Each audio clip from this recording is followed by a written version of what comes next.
जय हिंद साथियों।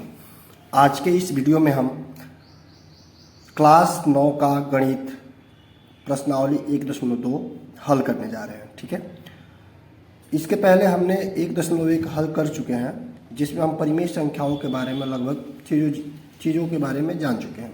ठीक है, तो प्रश्नावली 1.2 में देखिए, प्रश्न पहला कह रहा है, यहाँ पर ध्यान से देखिएगा कि नीचे दिए गए कथन सत्य है या असत्य कारण के साथ अपने उत्तर दीजिए। यहाँ पे कोई ज़रूरी नहीं है कि आप किसी और का उत्तर, आपको जो समझ में आ रहा है, आपकी अपनी जो मत है वो आप दे सकते हैं, लेकिन सत्य या असत्य वो तो सार्वजनिक होगा, सबका हल समान ही होगा। ठीक है, पहला देखिएगा, पहला का पहला जो है, प्रत्येक अपरिमेय संख्या एक वास्तविक संख्या होती है।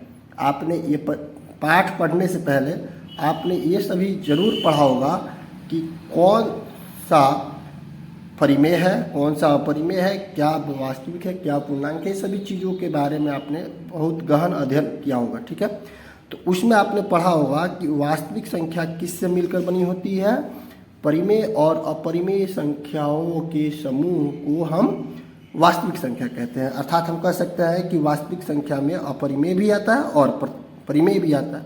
अर्थात हम परिमेय संख्या को क्या कह सकते, अपरिमेय संख्या को हम वास्तविक संख्या भी कह सकते हैं।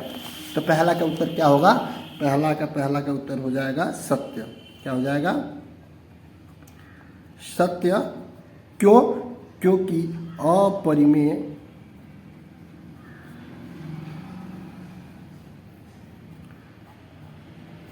संख्या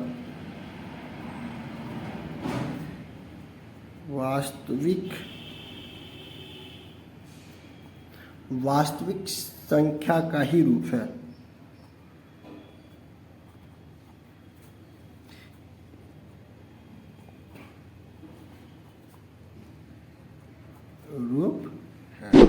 क्लियर, समझ में आया होगा आपको बढ़िया से। अब दूसरा वाला देखिएगा, कह रहा है संख्या रेखा का प्रत्येक बिंदु √m के रूप में होता है, जहाँ m क्या हो, प्राकृत संख्या हो। क्या हो, प्रत्येक संख्या कह रहा है कि एक प्राकृत संख्या हो, तो प्राकृतिक संख्या होगा, लेकिन संख्या रेखा पर क्या होता है, नकारात्मक भी संख्या होती है। ठीक है, तो यहाँ पे क्या हो जाएगा, दूसरा में असत्य। क्या हो जाएगा, असत्य। कारण क्या है कि ऋणात्मक ऋण संख्या का ऋणात्मक संख्या का क्या होता है, वर्गमूल नहीं होता है। क्या लिखा है जी, हाँ वर्गमूल में ही है ना, वर्गमूल नहीं होता है। दूसरा भी क्लियर। अब तीसरा पर थोड़ा सा ध्यान दीजिएगा आप, क्या कह रहा है तीसरा में, प्रत्येक वास्तविक संख्या एक अपरिमेय संख्या होती है।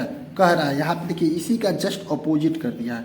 क्या कह दिया कि प्रत्येक जितनी भी वास्तविक संख्या होगी वो सभी के सभी क्या होंगे, अपरिमेय हो गया इसके अनुसार। ठीक है, लेकिन हमने क्या जाना है कि प्रत्येक वास्तविक संख्या होता है जो वो परिमेय और अपरिमेय संख्या का ही एक संग्रह होता है। असत्य। क्यों? क्योंकि वास्तविक संख्या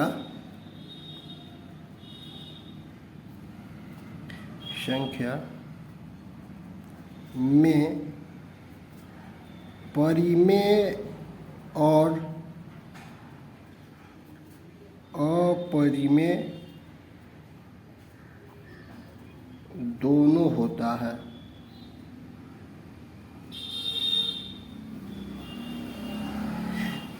आशा करता हूँ पहला नंबर क्वेश्चन आपको बेहद बढ़िया ढंग से समझ में आया होगा। ठीक है, अब आगे बढ़ते हैं दूसरा नंबर प्रश्न में। देखिए, दूसरा प्रश्न आपको क्या बोल रहा है कि क्या सभी धनात्मक पूर्णांकों, यानी इसमें जितने भी निगेटिव वाले हैं सब हट जाएंगे। धनात्मक का मतलब जितना प्लस, जैसे 2, 4, 5, 6, ये सभी क्या होंगे, धनात्मक हो जाएंगे। धनात्मक पूर्णांकों के वर्गमूल अपरिमेय होते हैं यदि नहीं, यानी ये सवाल का उत्तर भी दे दिया है यहाँ पे कि नहीं होते हैं। क्या नहीं होते, कि सभी पूर्णांक क्या वर्गमूल क्या होता है, अपरिमेय नहीं होता है। कुछ कुछ ऐसे भी होते हैं जो परिमेय होते हैं। अगर नहीं तो एक ऐसे परिमेय के उदाहरण वर्गमूल का उदाहरण दीजिए जो एक परिमेय संख्या हो। एक नहीं, हम अनेकों दे सकते हैं। देखिए ध्यान से, दूसरा नंबर प्रश्न में बोल रहा था कि क्या कि कोई धनात्मक पूर्णांक जो होंगे वो क्या होते हैं, परिमेय होते हैं। अगर अपरिमेय होते हैं, यदि नहीं, इसका जवाब है नहीं, पहला ही। अब उदाहरण क्या दे देंगे, जैसे में आप बोल सकते हो √4 क्या होता है इसका, 2 क्या है, एक परिमेय है। क्या है, परिमेय है। एक उदाहरण हो गया। अब आगे का उदाहरण देख लीजिए, 9, इसका क्या होता है, 3, यह भी क्या है, परिमेय। क्लियर। अब इसके बाद आप क्या दे सकते हो, 16 भी दे सकते हो, क्योंकि ये धनात्मक ही लेना है। नकारात्मक लीजिएगा नहीं, ऋणात्मक लीजिएगा तो वो वर्गमूल होगा ही नहीं, यानी वो असत्य हो जाएगा यहाँ पे। अब देखिए ये 4, ये भी आपका परिमेय। आपको आशा करता हूँ ये दोनों क्वेश्चन आपको समझ में आया होगा, और अगले वीडियो में जस्ट इसके बाद ही आएगा, एक ही साथ दोनों डालेगा वीडियो एक ही टाइम पे। लेकिन अगला एक पार्ट इसलिए अलग कर दिया है क्योंकि ये जो क्वेश्चन है ये आपको ज्यामितीय रूप में है। इसमें मैं ज्यामितीय रूप में इसको निरूपित करना है, उसके लिए अलग कॉपी लेना पड़ेगा मुझे। इसलिए इसको हम क्या कर दे रहे हैं, पूरा इसको छोड़ के इन दोनों क्वेश्चनों को हम अगले नेक्स्ट पार्ट में, हम आपको इसी का पार्ट होगा, पार्ट में हम समझाएंगे। ठीक है, धन्यवाद।